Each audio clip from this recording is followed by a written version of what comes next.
There is one shift.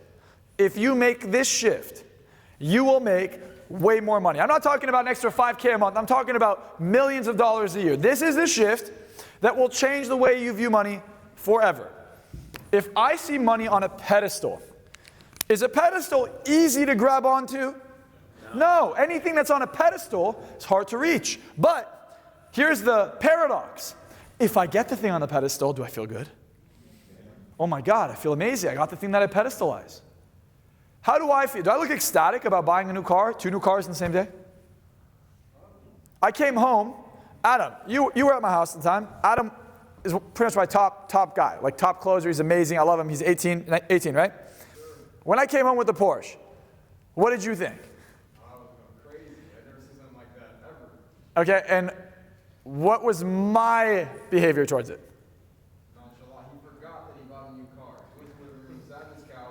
I literally forgot I bought a new car.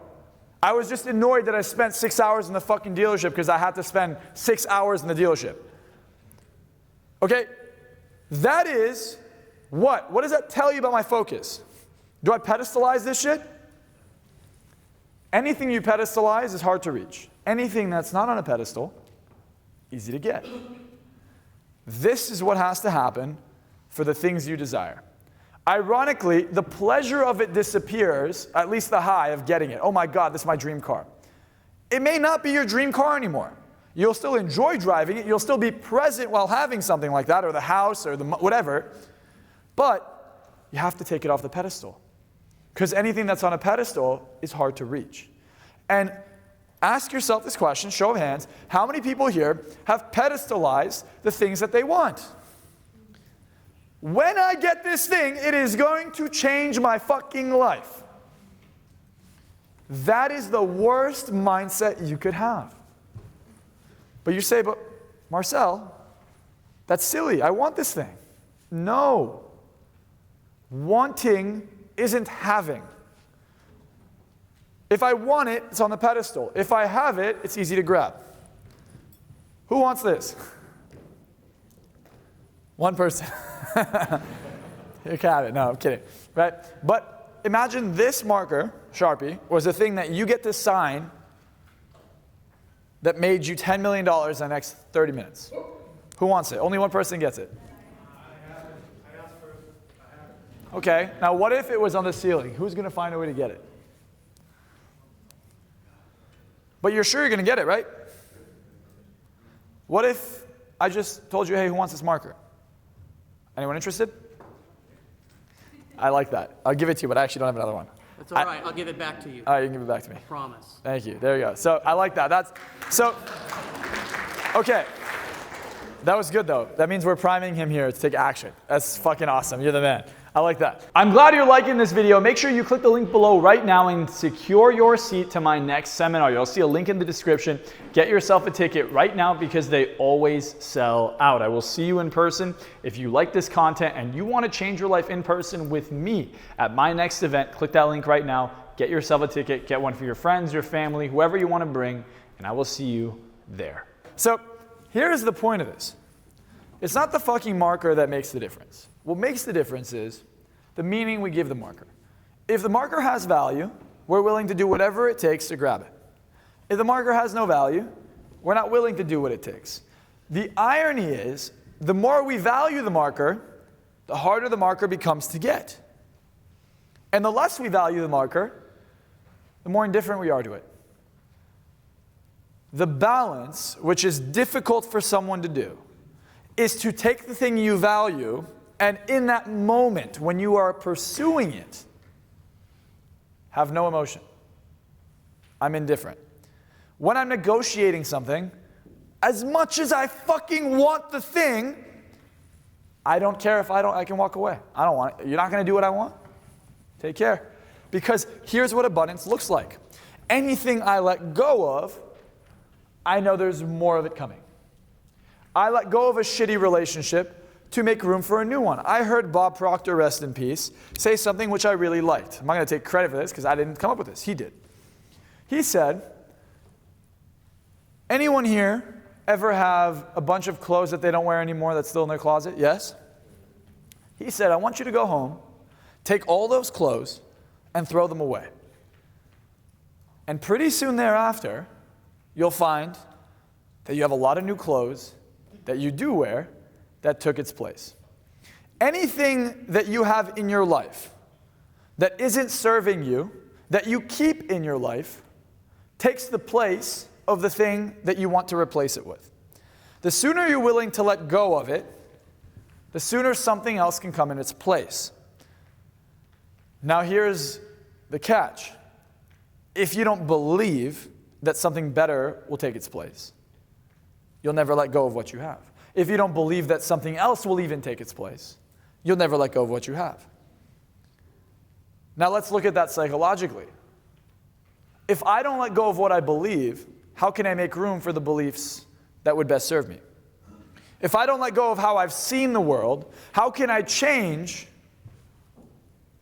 the way I see the world to attract the things that I want? You can't. So what I want to do today, before tomorrow's going to be insane. When we come back, and we're not going to lunch yet, but when we do come back from lunch, what I want to do is I want to change all the things that you currently believe that are holding you back. Now, I'm going to tell you how a belief works, but this isn't going to be where the massive transformation comes from. There are three things that create a belief. One is a generalization. This is always true. I see this as something that is always true. So for instance, when I was younger, people told me they didn't like me. I generalized that and I said, nobody likes me.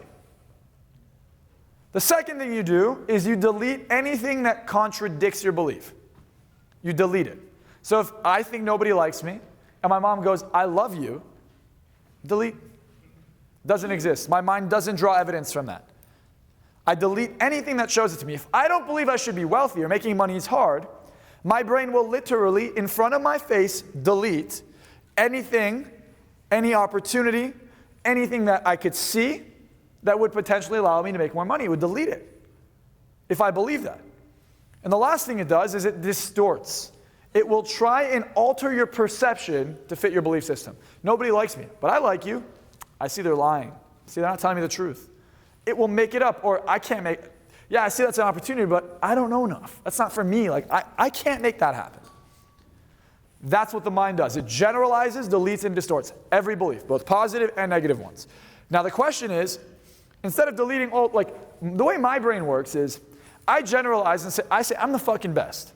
Now if I'm the best, am I just delusional and I go, no, I'm the best, I'm going to chill and be comfortable? That's not congruent to what the best does. The best is constantly working on their game. They're getting sharper. They're trying to improve on everything. Energy, health, focus. Right? I'm always trying to improve. So that's in alignment. But I delete anything that shows me, not that someone else is better. As a matter of fact, if I see someone who's better than me, I want to meet them. I want to learn from them. Because I'm like, finally, there's something that allows me to actually get closer to being the best.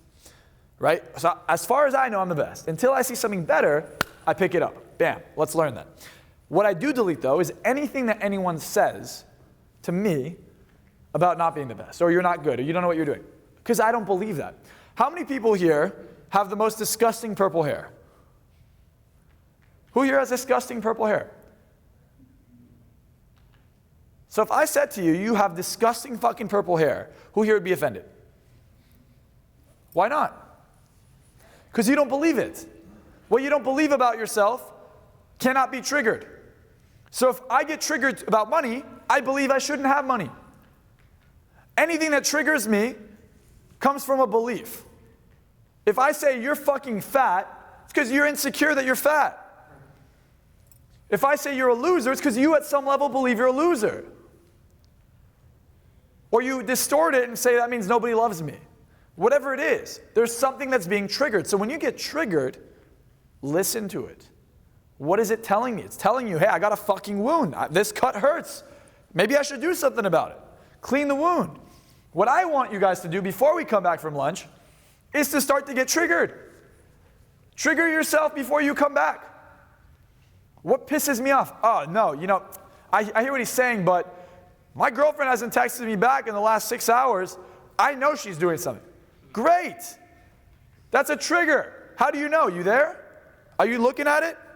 Maybe your phone died. Maybe your phone broke. Maybe she died. Who fucking knows? You're not a psychic, but we jump to conclusions based off of past experiences. But your past experiences led you to where you are. Where you are, is that where you want to be or no? If it's not where you want to be, then something has to change. Because if you continue to have the same programming, your life will look the same. Why do you think the stock market is so easy to trade if you know what you're doing? What indicators make sense? It makes sense because this is human behavior. It's a pattern. Human beings are predictable because they're consistent. Some people believe they're inconsistent. I argue you're consistently inconsistent. You're consistent towards your goals. If I sit at home and I do nothing all day long, I'm still consistent. I'm not consistently making money. I'm consistently being a bum. If I'm consistently getting into a new relationship every 3 months, I'm consistently doing something wrong, or attracting the wrong person, or I shouldn't even be getting into a relationship in the first place. Everything you do is a result of your beliefs. Your beliefs change your perception. So, do we know what a self-fulfilling prophecy is? So, self-fulfilling prophecy works as follows. I believe, someone give me a belief that they have, that they want to change. Making money slow. Okay, it's hard, it takes a long time to make money, all right? That's a belief. So if I believe it takes a long time to make money, what do my actions look like? Am I putting myself in a situation where I could charge someone $1 million in 10 minutes? No? What am I doing? I'm looking at every slow option that exists. Every slow option. Nothing that can make money now doesn't happen. It's invisible. So then I take actions that are in alignment with the fact that the only options I've taken here are slow money. Then I look at the fact that my money's coming in slowly, and I say, see, I'm right. Money comes in slowly. And I continue to follow the cycle. But if out of nowhere you say, I can make money quickly, then you start asking yourself, okay, well, how do I make money quickly? Here is the number one limiting factor people will have. When you say, I want to make $1 million in 10 days, what's the number one question that pops up? How? How? Let me ask you this. How long did you spend thinking about it? 3 seconds? 10 minutes? How long do you think it takes to solve the problem? It's not that you can't, it's that you're lazy. Not intentionally, but you are. A lazy way of thinking is, I want X outcome. I want $1 million a month. I want $1 million a week. I want even $1 million a year if you want to think small. Then you go, okay, how? I work a job. So is your job going to make you $1 million a year? So obviously not with your job, right? Okay, now we got to explore. So what needs to happen? I got to quit my fucking job. What am I going to do? I don't know. I have no idea. It's easier now to figure out what to do than it's ever been. Literally, fuck Google. Go on ChatGPT. Hey, how do I make $1 million in 1 week? Give me all the options. You are someone who just quit their job. You have this much in your bank account. You are this age. You have these skill sets. What are the things I can immediately do now to do it? Boom, bam. ChatGPT just gave you a blueprint. The problem isn't finding the knowledge. That's not the problem. You can find the knowledge tomorrow. You want to really make $1 million in a week? Go find a deal that's struggling in real estate. It's worth like $15 million. They're selling it for 13. Go get a fucking buyer. Okay, literally be like, hey, listen, I'll split a $2 million deal with you. You just got to put the money up. Here's the info. Here's an NDA. Here's a way that you can't go around me, a non-circumvent agreement. Sign this. Sign this. I've gone, found the guy with the money. I found the deal because I spent time looking for the deal. I've been looking for areas of very, very wealthy areas, and I'm looking for off-market deals. So I've networked with other realtors who have these off-market deals. This guy's about to lose it to the bank. He wants to do me a favor. I'll just go to the bank and be like, hey, sell me this house for cheap. The bank will do it. They don't care. So now I got something that's worth $15 million for 13 with not a dollar of my own money. Then I turn around and I go sell it for even $500K a discount. Instantly sold it, $750 each. We split it. Have a good day. That took me 3 months. I was talking to Spidey about if he was interested in doing it. So there are these lawyers that have these massive trials where the reward is 100 million, 200 million. And the thing that helps these lawyers the most is picking the jury, because the jury is the one that awards the trial. So that is invaluable to them. My job, his job, all day long is to look at people based on the lines in their face, the expressions they have, their mannerisms, seeing their response to certain questions, and understand who's a compliant person, what's their belief system, where are they at, and are they going to be good? It's literally like the easiest thing in the world. And they're like, we'll give you 10 to 20% of of what we make, which the average lawyer makes 44 to 48%. So if they make 44 million on something, 10% of that, 2-3 weeks of work, $4 million bucks, just picking a juror. That's an easy way to make money. But I would never think about those things. It would never even be an option for me if $100 million, like imagine I think money is too big and they offer me that percentage. What am I going to do? Like, am I excited about it? Like, is this, yeah, it's cool. I think it'd be fun. Fuck the money. I just think it'd be fun. But it's not a big deal to me. Someone who makes it a big deal will be like, I don't need 10%. Give me 3%. Give me 2%. They just offered you 10. You just fucking, are you stupid? How many times have you seen someone go, be like, hey, I'll give you this. No, don't worry about it. No, don't pay me. What do you mean? You don't want the money? No, don't pay me. Take my money. No. I'm begging you. Take my fucking money. You know, like, do it. I had a guy, he hit me up on TikTok. He's like, hey, I'll cut your hair. I'm like, cool, come. I'm trying to pay him. I'm like, here, take $200. Just take it. He goes, no, I did it for free. I'm like, you drove an hour, came to my house, took an hour to cut my hair, and you're not going to fucking take my money. I told him, if I would have known this, I wouldn't want your money. Because then what you're doing is, he's going to leave, and you know how he's going to feel? He's going to feel good about it? No, he's going to sit there and be like, why didn't I take the money? Why didn't I take the money? Why the fuck did I not take the money? Fuck, I could use that $200. Why did I just come here? I wasted my time. Oh, I wasted my, look at how expensive that gel is that I used on him. That's what's going to go through this person's head. Someone who can't receive, do you think they can give? So those friends that you go to give gifts to, who can't accept a gift, not very good. Now you have the opposite. Someone who you give and accepts, but never gives anything back. Is that any good? No. What I'd like you guys to think about is how your beliefs, yours, independent of anyone else, how have my thoughts specifically hindered me from being more successful? How have my thoughts hindered me from having a better relationship with someone, from being more vulnerable, from connecting, from being healthier, happier, more confident? How have my thoughts fucked me? Now, you may not have the answer. Who feels they may not have the answer to that? Hi. Here's how you figure it out. Everyone who just raised their hand, do you have the money you want? There's one way your thoughts fucked you. Are your relationships the way you want them to look like? There's another way. Do you look in the mirror and say, God damn, that's a Greek god or goddess? Huh? There's another way. Do you feel as much energy or vitality as you feel you should be? Get tired easily? You're not as sharp as you should be? These are how your thoughts affect you. They affect every area of your life. Your mindset is the number one thing anyone should worry about. You spend all this time working on, oh, let me make my website look good. Let me make sure, even if you go to the gym, you're like, let me make my body look good. But how many people with a nice body are sad? How many people go to the gym and they have an amazing physique and then you find out they're taking fucking steroids, literally shortening their lifespan 4 decades, just because of what? Because of a simple insecurity they could have worked on. It's unbelievable. I've been heartbroken for 5 years. Why not get over it? Why? Go ahead. So I've had a certain amount of success and then lost it all. Lost the house, lost the husband, lost the career, lost all of it. And I don't know, obviously I created that belief. Somehow I created it, I get it. Maybe. I don't know.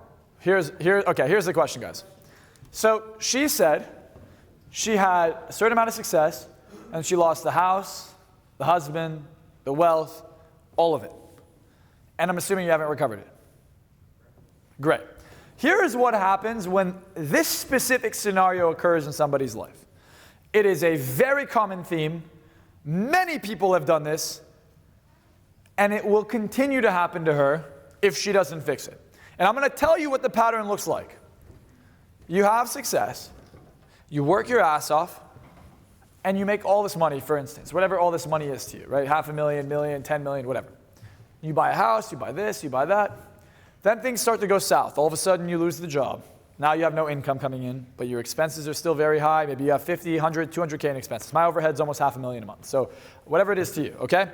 If I don't make $500,000 a month, I'm negative. So all of a sudden, you stop making money. Money starts going away. What does your body immediately want to think about and feel? Stress. Because what do you focus on now? Am I focused on making more and fixing the solution, finding a solution? No, I'm focused on the problem. Oh my God, I'm getting screwed. So now I'm focusing on the problem, and that's when you start getting into what we call a downward spiral. A downward spiral is a pattern of focus where you cannot stop thinking about all the shit that's going wrong in your life and all the problems that are occurring. Now, are there things in your life that can happen that are so unpredictable and so fucked up that it's unreasonable and unlucky and unfair and unjust? Yes. But it does not mean that you sit there focusing on it until you fucking lose everything else. The reason anybody's not successful who was successful is because their pattern of focus changed. They got greedy, they made mistakes, they weren't flexible enough, they didn't find solutions fast enough. And an example of this is very simple. It's happened to me many times. I don't know if you know this, but in my industry, the biggest of the big, okay? I'm not going to name names, but the biggest of the big in this industry, with the exception of Tony Robbins, for as far as I know, okay, are either frauds, literally being investigated by the FTC and the FBI and the government, or they sleep on their grandma's mattress and they're broke as fuck and they pretend to know and talk about business. Okay, they don't actually do it. Now, I didn't know this when I started my career. I thought this was an easy career and I'm going to go make an impact on everyone else's life. So I'm like, everyone's making all this money. So in my mind, because that's what I believed, I fucking found ways to make it happen. I'm like, why is it always the same shit at the beginning of my career? I'd make a shit ton of money, nothing. We go about to go broke, bam, pull something out of my ass, shit ton of money, nothing. I'm like, dude, why is this constantly happening? Maybe we fire here, replace this system, replace that. Here's what I found out. I stopped focusing, things happen. Get a refund here, all of a sudden, there's an unnecessary expense. Someone quits on you that you rely on, and you have to learn a whole bunch of shit on your own now or hire someone frantically. All this random stuff can happen. And then, the pattern I would get into is, oh shit, I'm going to fail. The pattern you have to get into, and now as you get bigger and you gain more success, it takes a lot more to kind of take you off of your focus. So imagine you're in momentum, you're heading in this direction, you're building this momentum. It takes a lot more energy to throw you off, right? A few things here or there, they're not going to throw you off that much. But let's say there's a shit ton of things, right? And all of a sudden there's so much happening in the other direction that you kind of get jolted. You're like, oh fuck. Your job is to immediately focus and take action again. It's not slow down, it's if this much is coming at me, I need to double down and go even harder and become smarter and more effective. In your case, the problem you have is that you went into a pattern where you're now focusing on the problem rather than the solution. So what's the thing you want? Your house back. Well, you're not getting it back. So what do you want? I want to be happy. I want to provide for my daughter. Okay, so you're not happy at the moment, you would say. You want to be happy, you want to provide for your daughter. I'm repeating it because people on Zoom can't hear you. So, what are you focused on when you say that? That you're not happy, that you don't have a house and you lost it, and that you're currently not providing for your daughter. If I'm focusing on all these negative things, and what I focus on is what I get in life, like if imagine I said, hey guys, whatever I'm going to focus on is my target. And your target is, having lost the house, not providing and not being happy, what does your future look like? It looks like this. So if that's what I'm focused on, what do we call this? I said earlier, a downward spiral. What needs to change? The outcome. What are you focused on? You need to say, okay, I want an even bigger house. I want a mansion. I don't want to be rich. I want to be wealthy. And I want my daughter to live like a princess. And her kids' kids' kids to live like a princess from what I've done. Now, if you focus on that, how do you feel? What starts to change? Well, your brain now goes, but how?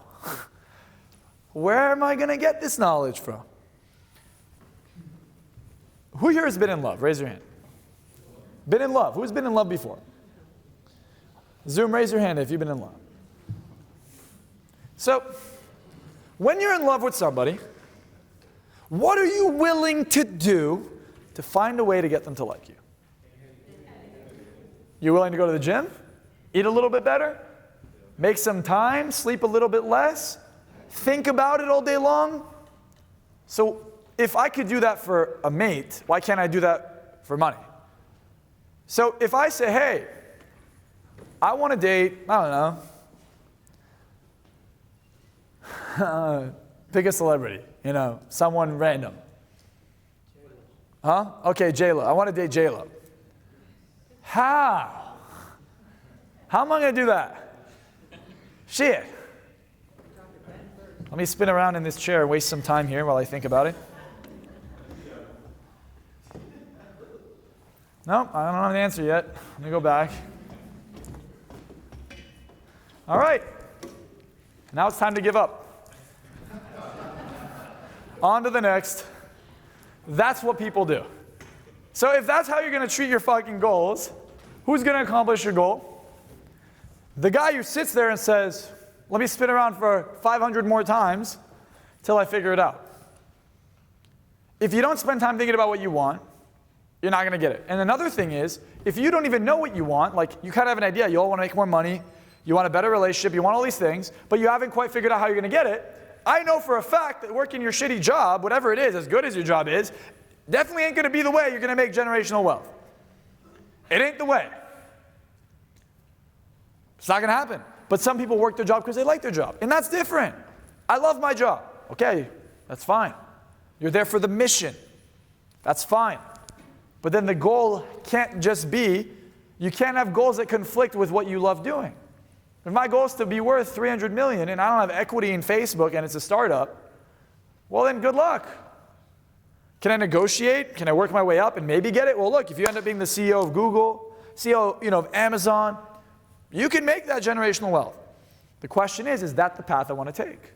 There are paths that are harder. There are paths that are easier. There are paths that are harder at the beginning that become easier at the end. There are paths that are easier at the beginning that become harder at the end. You have to decide the path you want to go down. And when you decide that path, and when you gain clarity on what you want, only then will you create what you want.